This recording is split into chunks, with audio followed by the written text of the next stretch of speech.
Olá para você que nos acompanha pelas plataformas do UOL e da Folha. A gente começa agora mais uma entrevista da série de sabatinas com os candidatos a prefeito das principais capitais do país. Comigo, o jornalista João Pedro Pitombo, da Folha de São Paulo. Nós dois entrevistaremos o candidato a prefeito de Salvador, Bruno Reis, pelo DEM. A sabatina terá 45 minutos cronometrados a partir de agora. Candidato, a relação do atual prefeito de Salvador, ACM Neto, e o governador Rui Costa, do PT, já passou por momentos de tensão, né? Mas a partir da chegada, né, da questão do novo coronavírus, da pandemia do novo coronavírus, houve uma certa aliança, né, em termos de políticas públicas para enfrentar o coronavírus, né? O que nós podemos esperar da sua relação com o governador Rui Costa, se o senhor for eleito prefeito de Salvador, e com a esquerda de Salvador? Olá, Flávio. Olá, João Pedro. Queria cumprimentar os dois nossos conterrâneos, né, representantes desses grandes veículos de comunicação, da UOL e da Folha de São Paulo. Aproveitar para agradecer a oportunidade de estar podendo conversar com vocês. Eu sempre vou colocar, Flávio, os interesses da cidade acima de qualquer interesse político partidário. E foi isso que o prefeito fez. Nós tínhamos que enfrentar um adversário invisível, desconhecido, que levou problemas para o Brasil e para o mundo, por onde passou a pandemia, o coronavírus. E a nossa atuação aqui, em conjunto com o governo, foi com o objetivo de amenizar as consequências dos efeitos sobre a população. Então, o que o eleitor pode esperar é que eu saberei, é óbvio, respeitando a autonomia, a independência da nossa cidade. Hoje nós conquistamos aqui a capacidade de andar com as nossas próprias pernas. Nós não precisamos mais do governo A, B, C ou D para resolver os nossos problemas. Nós temos muito orgulho de poder, com recursos próprios, manter o dia a dia da cidade e também realizar investimentos expressivos em diversas áreas. Por exemplo, o Hospital Municipal, que foi construído com recursos próprios, o Centro de Convenções. Estamos aí botando para funcionar o elevador do Taboão, 54 anos parado. Fizemos várias encostas, mas eu vou procurar manter a melhor relação institucional possível com todos os governos. Eu tenho um conjunto de projetos, de programas e de ações que eu vou bater na porta. É um direito da cidade. Mas eu sempre colocarei o interesse da cidade acima do interesse partidário. E sempre que for necessário construir o diálogo, o entendimento para beneficiar a cidade, eu farei. E cito aqui exemplos. Quando eu era secretário de obras, a liberação dos alvarás para a construção de obras do governo sempre teve da minha parte toda a disposição de agilizar. Por quê? Porque traz benefícios para as pessoas, são empregos que são gerados, a gente sabe a capacidade que a construção civil tem de gerar emprego direto, e são benefícios que vão ficar para a cidade. Então, com esta postura, com o procedimento, é que eu irei atuar, sendo da vontade da cidade, como prefeito de Salvador. Candidato, a gente vê que a oposição tem tentado nacionalizar o debate na eleição de Salvador, o senhor tem puxado o debate mais para as questões da cidade, mas eu acho importante o posicionamento do senhor em relação à questão nacional. O senhor apoiou o presidente Bolsonaro no segundo turno da eleição de 2018. Eu queria saber como o senhor avalia a gestão do presidente até agora, se está satisfeito, se arrepende desse apoio, como também deve ser a relação com o presidente. O que é que eu tenho dito, Flávio? Que quem quer discutir a eleição estadual, nacional, disputa daqui a 2 anos. Eu sou candidato a prefeito de Salvador.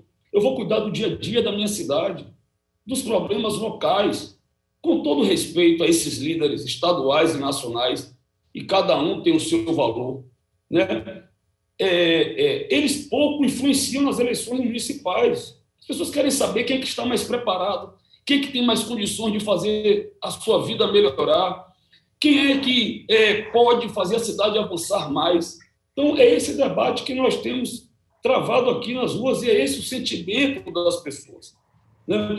É verdade, o governo Bolsonaro avançou em algumas áreas, como na área econômica, em outras áreas não avançou tanto, né?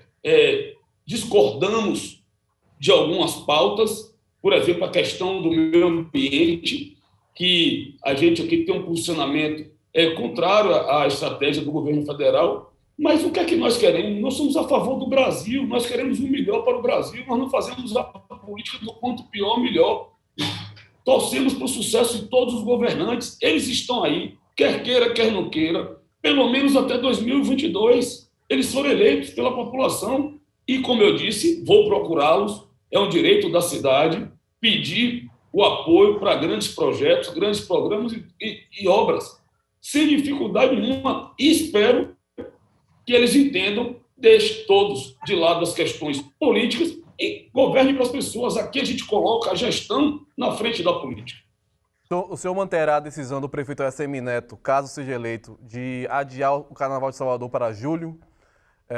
Ou o senhor vai analisar se houver a possibilidade de surgir uma vacina no começo do ano? Qual é a sua posição em relação a isso? Flávio, o prefeito ainda não tomou essa decisão. Houve um anúncio, houve um anúncio do secretário? O prefeito teve uma reunião. Não, o prefeito teve uma reunião com representantes de todo o segmento do carnaval, da área do entretenimento, da cultura, e está avaliando ainda no decorrer do mês de outubro para tomar essa decisão. O que é importante para a gente aqui? É tomar uma decisão em conjunto, de preferência com Rio e São Paulo, para que a gente possa ter na mesma data, se for adiar o carnaval, a realização em conjunto do carnaval. O prefeito já fez uma conversa com o atual prefeito Bruno Covas, já fez uma conversa com o atual prefeito Crivella, né? Nós estamos avaliando se vai chegar uma vacina, se vai ocorrer, né? Os especialistas falam da imunidade de rebanho, ou seja, qual vai ser o estágio que a pandemia vai estar. A gente já percebe uma segunda onda em algumas cidades do Brasil e do mundo, então isso preocupa muito. Mas nós vamos tomar essa decisão em conjunto, ouvindo todos. Eu digo sempre, eu tenho condições, 1º de janeiro, sentando na cadeira, de realizar o carnaval em 40 dias. Nós já temos um know-how, uma expertise, nós já temos os contratos dos equipamentos públicos que são instalados, licitados, dá para contratar os artistas, porque é uma condição especial de inexigibilidade. Porém, será que os blocos afros, os afoxés, os blocos de corda, os blocos sem corda, os camarotes, quem faz o carnaval tem condições em 40 dias de se mobilizar? Eu acho que não. Então, todos, você vê isso, o Rio de Janeiro, a Liesa já adiou o desfile da Escola de Samba, São Paulo, Bruno Covas já tomou essa decisão de adiar.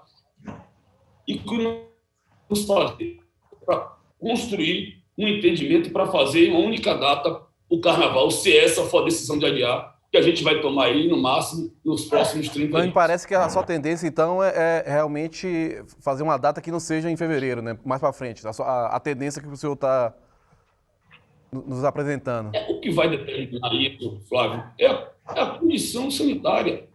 Se nós não tivermos condições de ter aglomerações, né, de ter eventos, festa de rua, nós não vamos fazer. Nós temos responsabilidade com tudo que nós construímos até aqui. Nós colocamos como prioridade salvar a vida das pessoas.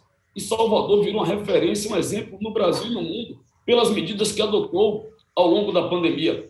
Iniciativas que se destacaram, que foram copiadas. Nós pautamos muitas cidades da Bahia. Era comum gestores dizer: nós estamos esperando a live do prefeito ACM Neto para ver o que ele vai fazer em Salvador, para a gente fazer nas nossas cidades.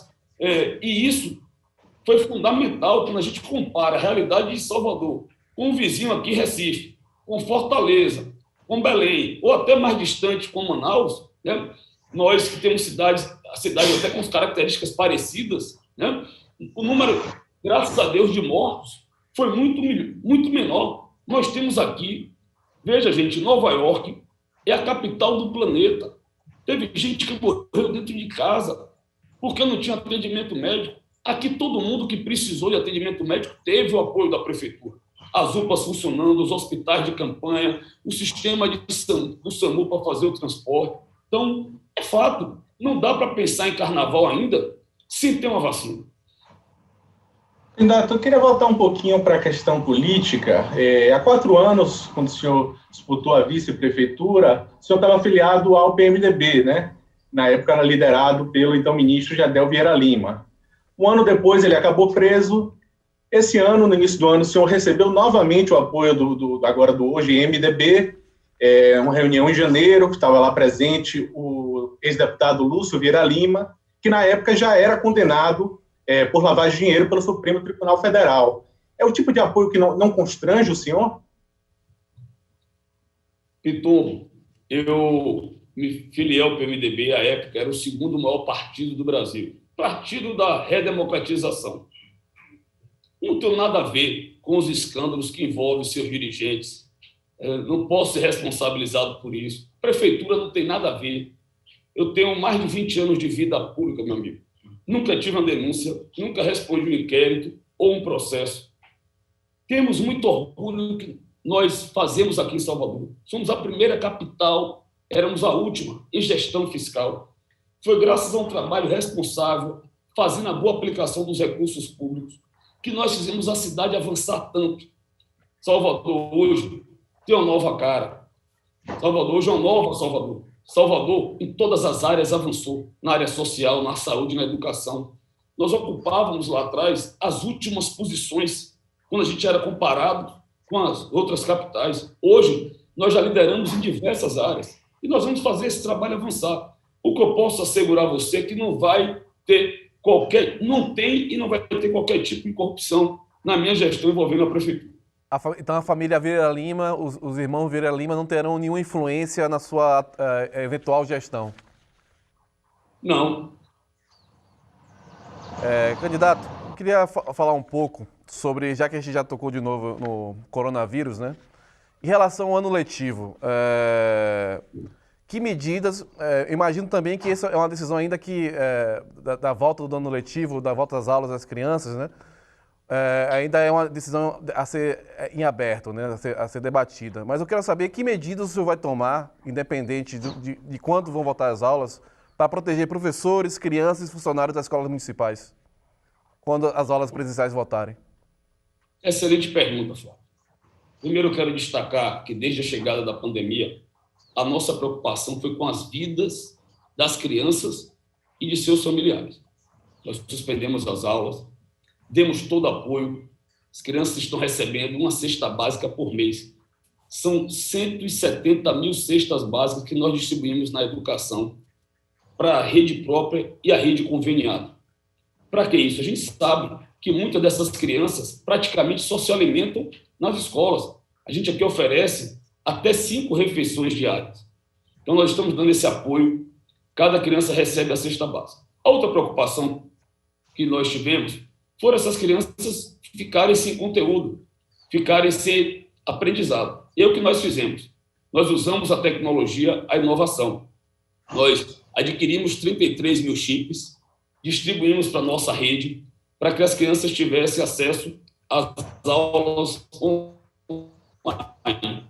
E fomos mais além. Contratamos um canal de TV aberta, fizemos uma licitação, 2 canais, na verdade, onde nós passamos a oferecer as videoaulas. Então, as nossas crianças estão tendo esse apoio para, nesse momento, não ficarem sem qualquer tipo de aprendizado. A gente sabe que a ausência das aulas presenciais, isso impactou a questão do aprendizado. Eu vejo isso com meus filhos. Todos nós estamos vendo isso. É uma realidade, nós temos consciência disso. E aí, esse retorno, assim que for possível, nós já estamos discutindo aqui os protocolos com o governo do Estado, avaliando. A ideia é retornar ao nível superior, depois retornar ao nível médio, depois retornar ao ensino fundamental, e a ideia, por enquanto, é não retornar ao ensino infantil. Mas, quando for ocorrer, vai ocorrer com toda a segurança, respeitando o distanciamento, a higienização das escolas, a oferição de temperatura, a utilização de máscaras. E aí, essa estrutura tecnológica que nós montamos, ela vai permitir que as crianças tenham aula presencial em um turno e no contraturno tem um reforço escolar. Nós só vamos compensar esse período da pandemia vindo forte com conteúdo no reforço escolar. É verdade, ainda estamos aguardando o governo federal liderar esse processo para ver se vai ter uma unificação do calendário de 2020 com 2021 para redefinir aí todo o que seria o conteúdo oferecido nos 2 anos, ser oferecido nesse ano, mas a prefeitura está preparada para, seja qual for a decisão, colocar em prática. Nós estamos aí em entendimentos com o governo do Estado e esperamos já ainda no mês de outubro poder anunciar, muito provavelmente, o retorno do ensino superior com todo o cuidado. Não tenha dúvida. Se é para retornar, é com toda a segurança que nós precisamos trazer, principalmente para os alunos e para os seus familiares. Candidato, já que a gente está no tema educação, uma das principais críticas que vem de professores, funcionários da rede, é a questão das contratações pelo modelo REDA. Há cerca de 2 anos, a Prefeitura aprovou uma lei na Câmara que regulamentou esse tipo de contratação, até 5%, para até 5% das vagas. Eu queria saber se o senhor não considera esse regime de trabalho muito precário, um trabalho normalmente temporário, as contratações não seguem o padrão de um concurso. Como o senhor avalia esse tipo de contratação e se o senhor pretende reduzir ou expandir na sua gestão? Pitomo, a nossa gestão, nós ou convocamos de um concurso que tinha na área da saúde, ou dos concursos que nós realizamos para a Procuradoria, para a Auditoria, para 17 carreiras, para a educação, para a área da saúde. Nesse momento, mais de 5.000 servidores. Muito provavelmente nós vamos chegar ao final do ano a quase 6.000 servidores, de um universo de 30.000 que a Prefeitura tem. Só a nossa gestão colocou para dentro, diante da ampliação dos serviços em todas as áreas, quase 20% de tudo que foi feito nos 470 anos dessa cidade. Nós temos muito orgulho da parceria com os servidores da nossa cidade. Se nós temos a melhor gestão do Brasil, a prefeitura que mais trabalha no Brasil, é porque hoje nós temos servidores motivados, todos com planos de carreira. Achamos o da saúde, que nós colocamos em prática, fizemos o plano de cargos e da carreira dos professores e o que a gente planou de todos os outros. Teve categoria, por exemplo, que teve 100% de aumento com esse plano de cargos e salários. Demos aos servidores públicos com um plano de saúde que eles não tinham. Em alguns casos, oferecemos até 90% de bolsa de estudos. São 8 milhões de reais que a Prefeitura investe em bolsa de estudo para os filhos dos servidores municipais.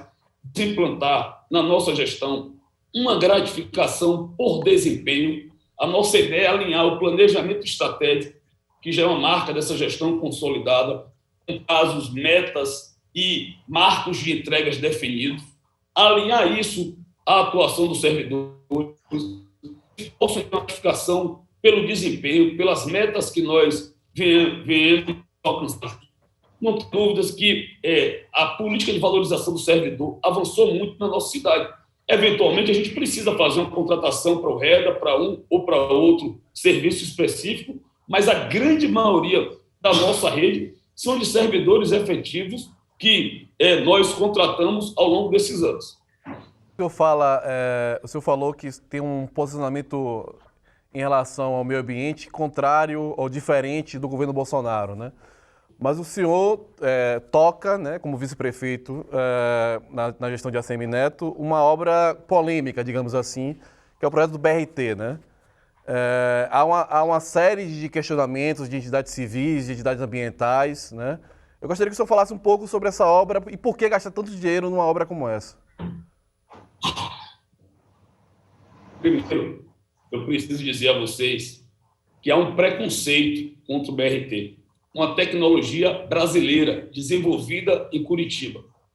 174 cidades do mundo, nesse momento, estão com o BRT funcionando ou em expansão. Nova York, Quebec, Los Angeles, enfim, Paris, cidades capitais, cidades turísticas. Cada área da cidade tem uma solução no seu transporte. Tem área que a melhor solução é o BRT, tem áreas que a melhor solução é o metrô, tem áreas que a melhor solução é o monotrilho, o VLT, certo? Então, o BRT, ele custa 1/10 do metrô. Ele tem a capacidade de transportar 46 mil passageiros hora num sentido, certo? Então, é um transporte eficiente. E o BRT de Salvador, ele veio para resolver problemas históricos de uma região da cidade, que foi o novo centro comercial, que é aquela região do entorno do Salvador Shopping e do Shopping da Bahia, por onde passam, para vocês terem ideia, diariamente 20% da nossa frota. Passam 7 de cada 10 ônibus que rodam na cidade. Vai atender um universo, que é um traçado diferente do metrô, de 350 mil habitantes. Vamos resolver o problema de alagamento dessa região e o problema de mobilidade. O BRT aqui é muito mais do que uma obra de transporte público. Em relação às questões ambientais, nós temos muito orgulho do que nós fizemos aqui em Salvador. Plantamos mais de 75 mil árvores. Temos aqui o apoio do Partido Verde. Salvador hoje é referência no mundo, não é só no Brasil, não, na discussão da sustentabilidade. E todas as obras nossas, todas, têm uma política de compensação ambiental. No caso do BRT, nós tiveram árvores que, infelizmente, nós não conseguimos transplantar. Nós tivemos que suprimir. Um universo aí de 100 e poucas árvores. Só que só no entorno do BRT, nós vamos plantar mais 1.700 árvores.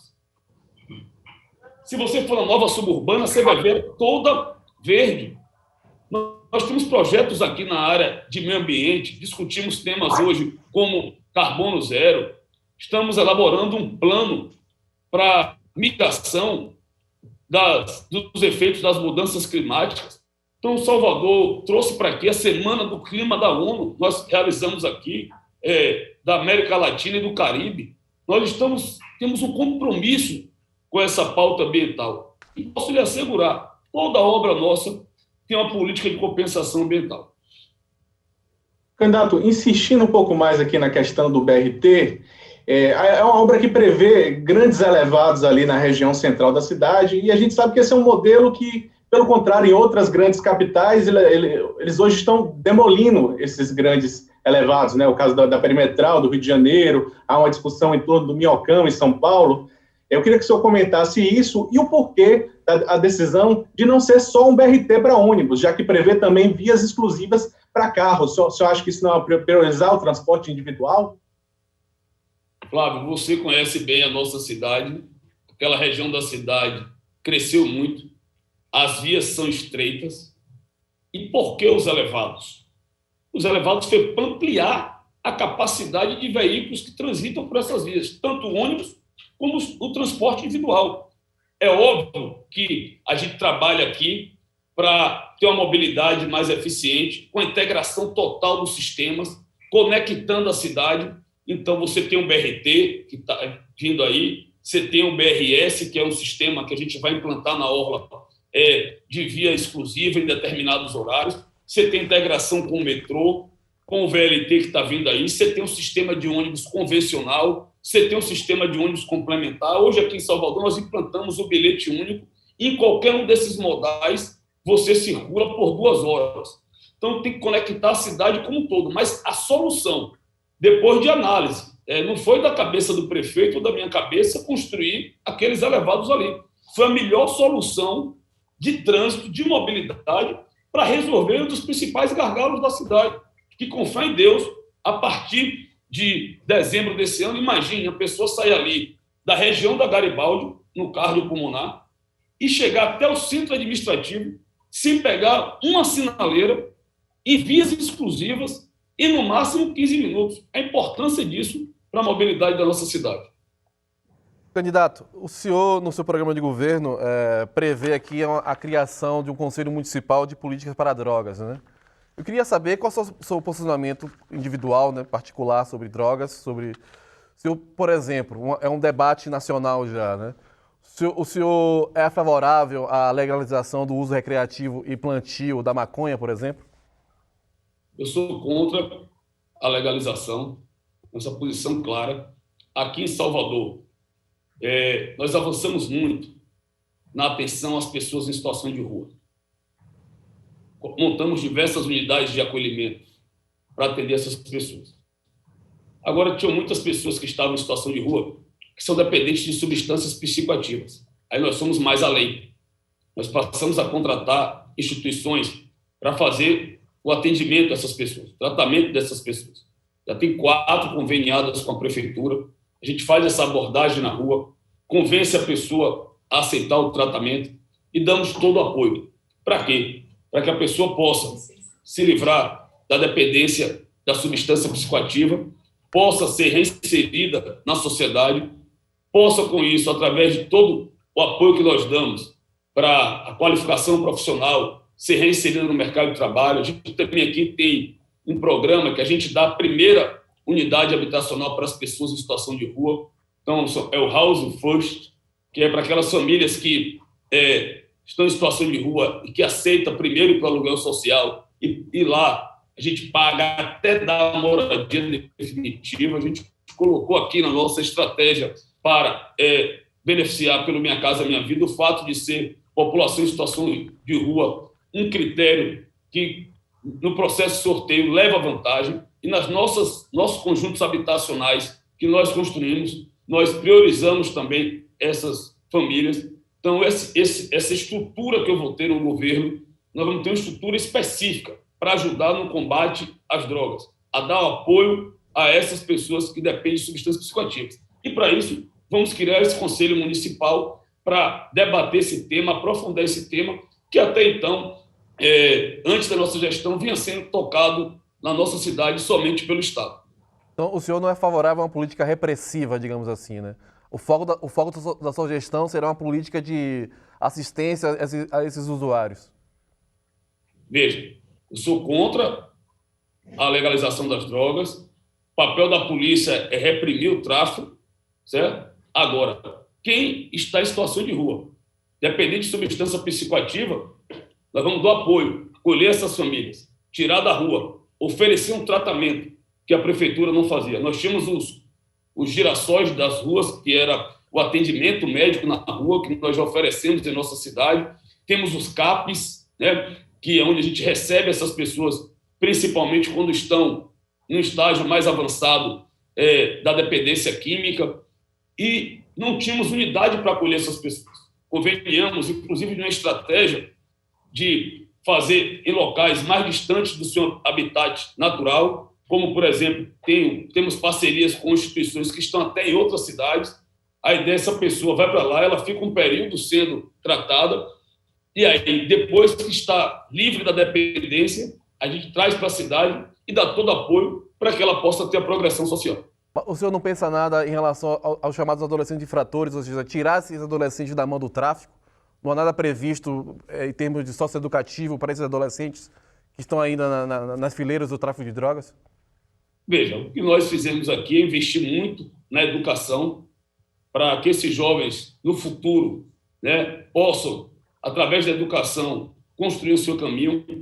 Paralelo a isso, nós investimos muito na área do esporte como uma ferramenta de inclusão social. Então, nós dotamos a cidade de diversos equipamentos esportivos para oferecer, através do esporte também, um caminho para que o jovem esteja distante da droga, do crime e da marginalidade.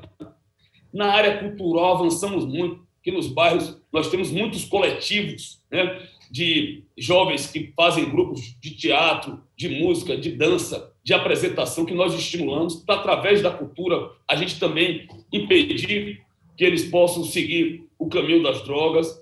A prefeitura tem toda uma política educacional e na área de saúde, de orientação, fazemos campanhas, nos esforçamos o máximo para quê? Para evitar que os jovens sigam esse caminho.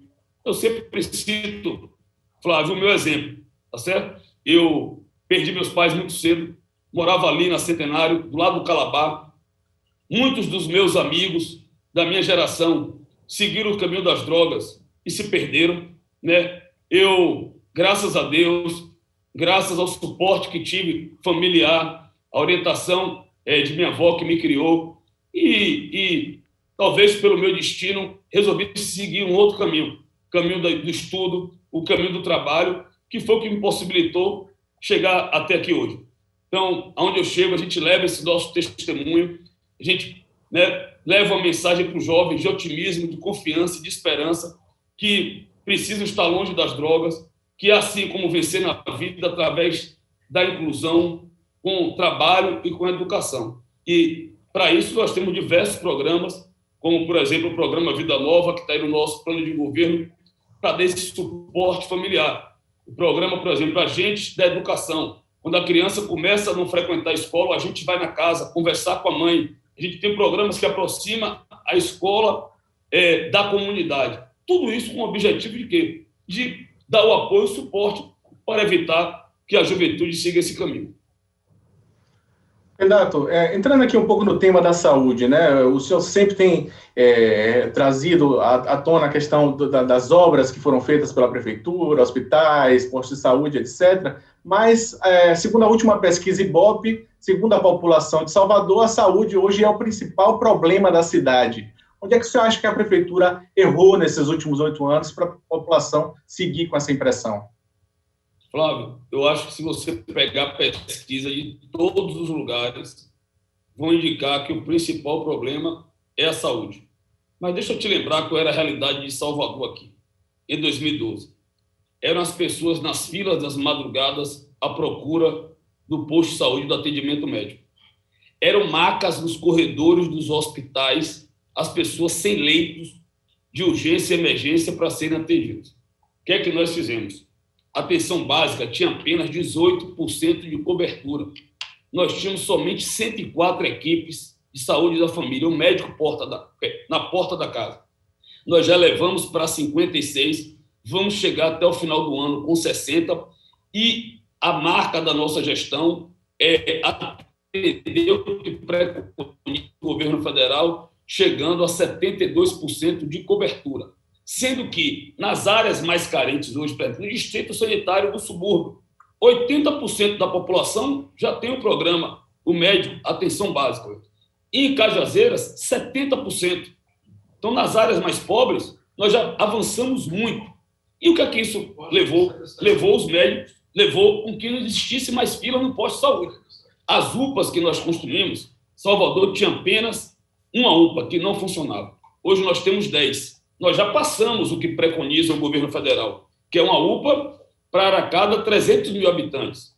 Certo? Nós temos uma UPA aqui para 250 mil. Eu ainda vou fazer mais uma outra UPA na região de Cajazeiras que necessita. O que é que as UPAs proporcionou na prática? O fim das macas no corredor dos hospitais, porque nós descentralizamos. Eles estão sendo atendidos nas UPAs e só vão para os hospitais regulados. E aí, nós construímos o primeiro hospital da história de Salvador. Foram 470 anos esperando um hospital. E nós fizemos. Aí você pergunta, Bruno, quais são os desafios para o futuro? Nós fizemos 4 multicentros de saúde que oferecem consultas especializadas e exames. O governo do estado está construindo 2 e a prefeitura que vai operar. Então, o custeio é nosso, certo? Com esses 2 multicentros e com o que nós vamos construir e contratando na rede privada e na rede filantrópica, nós vamos o quê? Melhorar os serviços especializados e os exames. Inclusive, nesse momento, o prefeito está lançando um mutirão para quê? Com a pandemia, muita gente não procurou, não teve condições de fazer exame, não teve condições de ir para uma consulta especializada, e só aumentou quantidade, aumentou a fila na espera desses exames e consultas. E nós vamos zerar até o final do ano, nós vamos receber a gestão, se essa for a vontade da cidade, com zerado o número de filas para procedimentos especializados de média complexidade. Além disso, eu vou construir a primeira maternidade municipal, vou implantar uma clínica da dor para dores crônicas, pessoas que têm dores, fibromialgia e outras questões. Além disso, nessa clínica, nós vamos fazer cirurgias ortopédicas. É comum, vocês sabem, muita gente hoje anda de moto, né? E é comum aqui ter acidentes e as pessoas terem dificuldades para fazer as cirurgias. Então, nessa clínica da dor, nós vamos fazer isso. Vamos implantar mais um centro especial de reabilitação para atender as pessoas com deficiência lá na região de Cajazeiras, para não ter que ir ao centro da cidade. Vamos ampliar o setor epidemiológico, vamos ampliar o atendimento psicossocial, transformando CAPs, que às vezes não funcionam 24 horas, para funcionar 24 horas, ampliando a sua capacidade. Enfim, pra você ter ideia, Flávio, nós investimos aqui em Salvador e Piton 19,3% da receita corrente líquida em saúde. São investimentos expressivos. Precisamos do quê? Avançar ainda mais. Resolvemos todos os problemas? Não, meu amigo. Nós sabemos disso. Não tinha como resolver todos os problemas em 8 anos. Problemas acumulados ao longo de 470 anos. Mas nós vamos fazer a saúde avançar a cidade avançar em todas as áreas, como avançou muito na saúde. Nós éramos a pior do Brasil e já passamos aí diversas capitais e vamos seguir avançando. Candidato, o senhor vende aí a ideia da continuidade, o senhor cita muito o atual prefeito ACM Neto, mas eu queria saber qual vai ser a marca de sua gestão diferente da atual, né? Porque a partir de janeiro, se o senhor for eleito, o líder será o senhor, né? Em relação ao desemprego, por exemplo, que tipo de políticas públicas o senhor vai implementar para reduzir o desemprego na cidade de Salvador? Nós vamos seguir melhorando e inovando, elevando ainda mais o patamar da nossa cidade. Não foi fácil chegar até aqui. Só quem estava aqui no Dia da Cidade sabe os desafios que nós enfrentamos para chegar até esse momento. Enfrentamos aí a pior crise econômica da história do país, crise política, impeachment de presidente pelo meio, agora a pandemia. Então, os desafios do próximo prefeito, se já eram grandes, se tornaram maiores. E o principal problema, gente, da nossa cidade é a desigualdade social. Nós só vamos reduzir desigualdade social gerando emprego e renda. Vitor? Candidato, uma das críticas aqui da oposição nos últimos anos foi a isenção de multas e juros, desconto no valor total para quitar os tributos municipais, sejam tributos que as pessoas não puderam pagar durante a pandemia, as classes mais impactadas, as categorias mais impactadas, como anteriores à pandemia. Nós estamos dando um conjunto de estímulos e incentivos que estimular diversas áreas na cidade, certo? Em especial a área de inovação e de tecnologia. Então, redução do ISS, para quem fosse instalar no comércio, redução de IPTU, do TFF. O setor hoteleiro impactado, por exemplo, com a pandemia, nós temos 40% de desconto no IPTU para que eles possam ter mais condições de superar a crise. Nós vamos seguir dando estímulos e incentivos fiscais, fazendo da tecnologia uma relação melhor entre o cidadão que quer empreender e a prefeitura, com a criação de um centro de atendimento empresarial para simplificar os processos, onde eles vão poder abrir empresas em tempo mais rápido, ter seu licenciamento de seus empreendimentos aprovados, com a tecnologia em BIM, então não vai precisar papel, não vai precisar dialogar com o servidor, ele vai pela própria internet apresentar o projeto dele, o projeto será licenciado de forma muito mais rápida. Hoje, para vocês terem ideia, nós estamos investindo R$1 bilhão em diversos programas, projetos, obras, tal, que só aí estão gerando 15 mil empregos diretos nesse momento na cidade. A iniciativa privada, por outro lado, está acompanhando isso. De que forma? Também investindo. Tem em Salvador 36 grandes empreendimentos, ou habitacionais, como, por exemplo, da Tenda, da MRV, para iniciar, como também empreendimentos comerciais, por exemplo, uma nova loja da Ferreira Costa, ali na região do Vale dos Barris, novas lojas do açaí, do atacarejo, que estão, nesse momento, sendo executadas. Aí são mais 35 mil empregos, 6 bilhões de reais, são 7 bilhões injetados na economia. Salvador, toda a estratégia sempre de promoção da cidade foi com base nos eventos, para daí fortalecer seu aspecto cultural e também a questão do turismo, onde o principal dor de empregos na cidade através do setor de serviços. Foi muito impactado pela pandemia. Nós já estamos discutindo um pacote de mais estímulos e incentivos fiscais para essa área de eventos, todo esse setor cultural da cidade, e vamos seguir identificando e apoiando novos vetores de crescimento econômico, que eu vou citar aqui 3 essa área de inovação, onde nós vamos seguir forte nisso, inserir definitivamente Salvador numa cidade criativa e inteligente. Então, para isso, nós temos aí, sendo construído nesse momento, o Polo de Economia Criativa, que nós vamos inaugurar no início da gestão, que vai trabalhar com moda, gastronomia, design, audiovisual.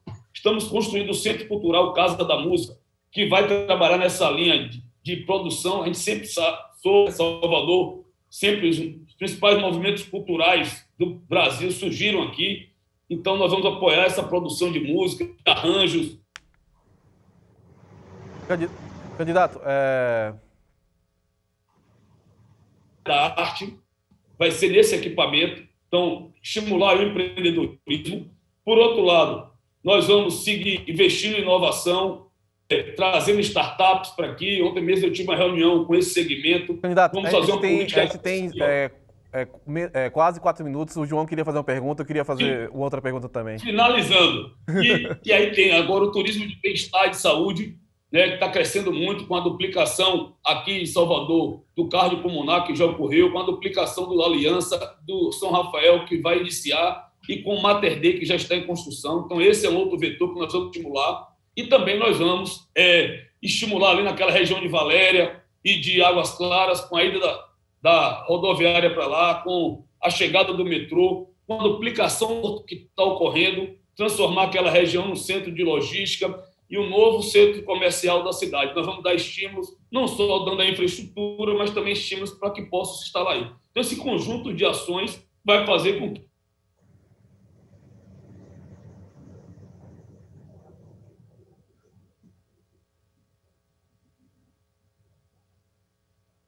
João, acho que você pode fazer sua... O candidato está travado para mim aqui. Faça a próxima pergunta. Candidato, me ouve? Faça a próxima pergunta. Candidato, uma das críticas aqui da oposição sempre foi uma concentração grande dos contratos da prefeitura em algumas poucas empresas.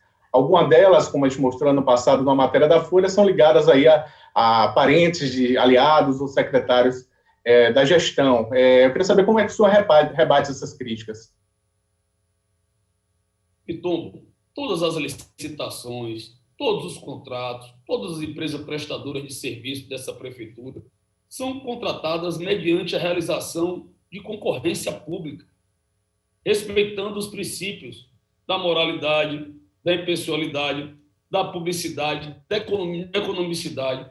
São companhias que atuam no mercado aqui, que prestam serviços ao governo do Estado, ao governo federal, que atuam na cidade.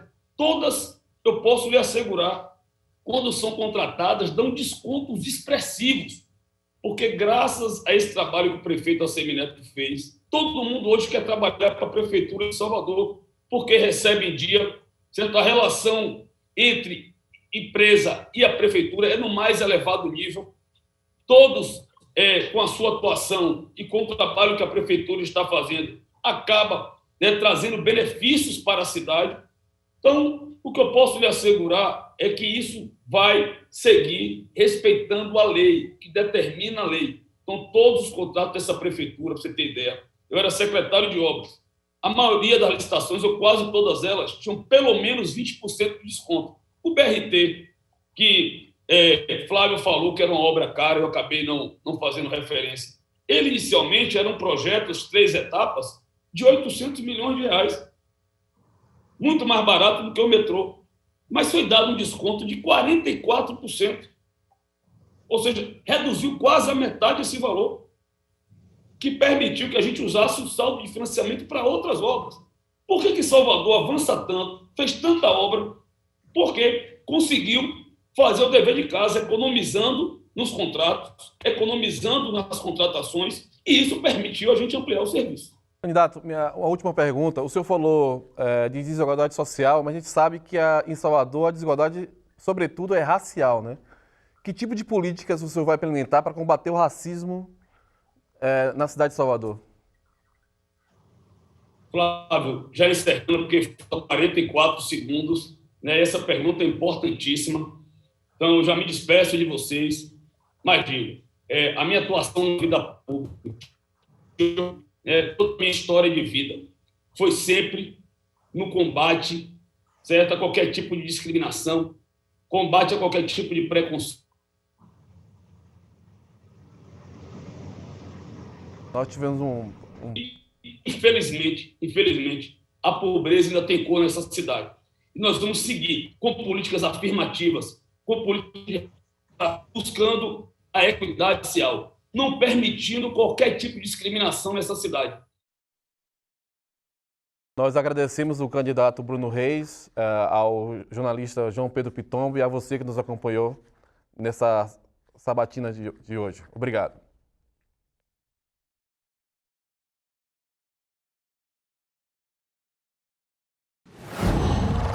Qual?